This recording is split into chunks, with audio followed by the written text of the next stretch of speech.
Let's say you are somebody who is a regular meditator, or let's say you're somebody who's never meditated and you'd like to develop a meditation practice.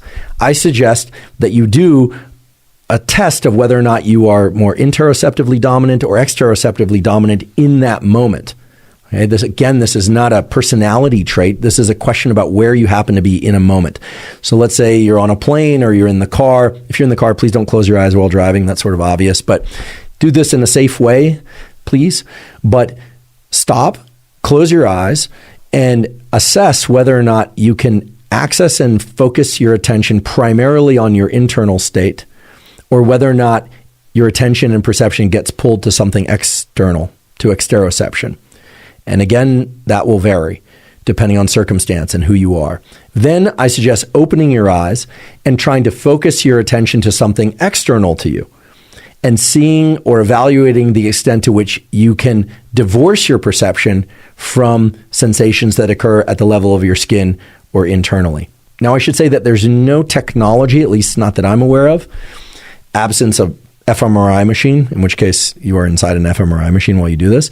But unless you are in that experiment, and most of us aren't, there's no technology that can tell you, for instance, whether or not you are interoceptively dominant or exteroceptively dominant, and whether or not the ratio is 75 to 25 or what have you at any given moment. You have to assess this subjectively. However, if you sit down, for instance, and you notice that you can equally split your attention between internal sensations and external sensations, or whether or not you find yourself pulled into external sensations when you're trying to focus inward, or you find yourself pulled inward when you're trying to focus outward, well, that will dictate the sort of meditation that you perhaps ought to perform in that moment. Let me give an example of how you would do this. You would stop in some way, so sit or lie down, close your eyes, and evaluate whether or not you can essentially rule out or eliminate attention to all outside events. Most people won't be able to do that entirely, but try and focus your attention, for instance, on your breathing or the typical third eye center, focusing at a spot right behind your forehead.